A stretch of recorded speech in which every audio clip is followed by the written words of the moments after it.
তাড়াতাড়ি কাজ শেষ হবি কখন আল্লাহ জানে। খালাম্মা, ও খালাম্মা শোনেন, সামনের মাসে থেকে আমি কিন্তু কাম করবো না। আজ এই মাসের বেতন আজকে দেবেন। আজকে হচ্ছে কয় তারিখ? আর 3-4 দিন বাকি আছে মাস শেষ হতে। এই মাসের টাকাটা আমাকে দিয়ে দেন, আমি সামনের মাস থেকে কাজ করবো না। হ্যাঁ, আমি কাজ করবো না খালাম্মা। আল্লাহ রে, কাজ করবে না? এই নুরুন নাহার, তুমি এসব কি বলছো? কাজ করবা না মানে? আজকে কেবল মাসের 20 তারিখ, এখনো 10 দিন বাকি আছে মাস শেষ হতে। তোমার মাথা মনে হয় এলোমেলো হয়ে গেছে। যাও, আমার হচ্ছে ইয়াতে দেখো, ড্রেসিং টেবিলের ওখানে তেল আছে, ওই তেলটা মাথায় দাও। মাথার স্থান দিয়ে হঠাৎ করে গরম হলো কেন? কাজ করবে না কেন? হঠাৎ করে কাজ ছেড়ে দিবা কেন? তোমার স্বামী কি লটারি পাইছে নাকি?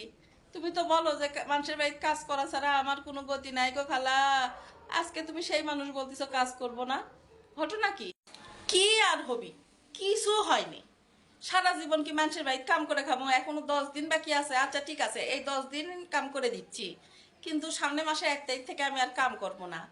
আর কাম করতে ভাল লাগে না খালা। এখন আমি অনলাইনে ব্যবসা করবো।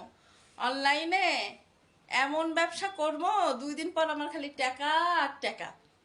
বুঝছেন খালা? আমি এখন অনলাইনে ব্যবসা করবো। অনলাইনে একটা তেল বেচবো, তেল। আপনার ওই প্যারাশুট তেল, ওগুলো তেল আমি মাথার দেই না। আমি যে মাথার থেকে কাপড় খুলি না, তা না হলে আপনি দেখলেন না আমার মাথা চুল খালি গজাচ্ছে আর গজাচ্ছে, আর হাত পায়ের বিষ বেদনা সব নাই হয়ে গেছে গো খালা।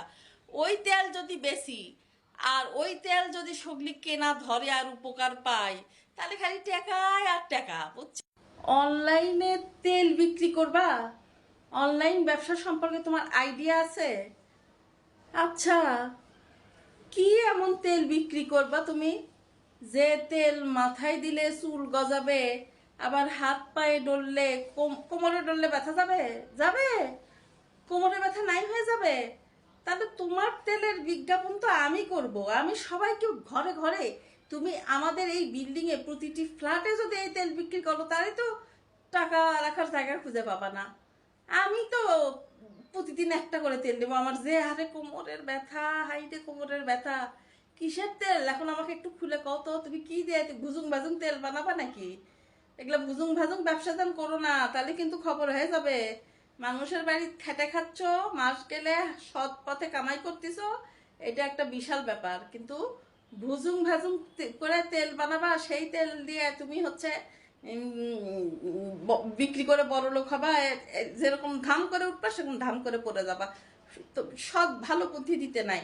কিসের তেল এটা আগে আমাকে ভালো করে বুঝে দাও। বুঝে দিলে তোমার তেল বিক্রির ব্যবস্থা আমি করব। এই বৃষ্টি বাদলের দিন আপনার কেমনে মনে হলো খালা যে আমি আপনাকে মিশা কথা কমো?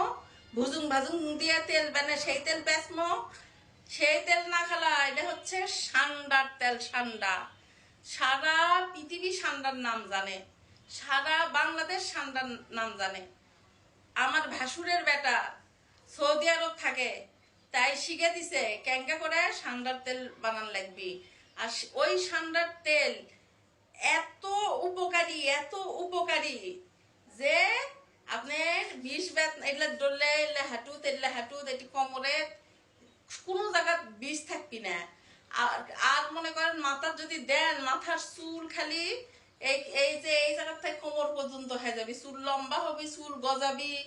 আর আপনি করেন আমি ভুজুং ভাজুং দিয়ে, জীবনে ভুজুং ভাজুং এর কাজ আমি করি না খালা। আর আমার ভাসুরের বেটা আমি পেটের ছোলের মতো মানুষ করছি, তাই আমাকে শিখে দিছে ক্যাঙ্গা করে। ঠান্ডা মানে বোঝেন নে? ঠান্ডাই চেনেন না? ঠান্ডা মানে গুইসাপ, গুইসাপ। ঠান্ডা মানে গুইসাপ, ঠান্ডা গুইসাপ, সেটার থেকে আবার তেল। এই শোনো, আমি 20 দিন তোমার কাজ করা লাগবে না। আমি এখনই তোমার 1 মাসের বেতন দিয়ে দিচ্ছি। যাও, যাই তুমি সান্ডার তেল বেচো। দেখি সান্ডার তেল বেচে তুমি কত বড় লোক খাবার পারো। ঠান্ডা লাগাছে, বাংলাদেশের ঠান্ডা আছে। গুই সাপ গুলা যাও না, 2-4টা গুই সাপ আছে, সেই গুই সাপ গুলা এখন শেষ করবি।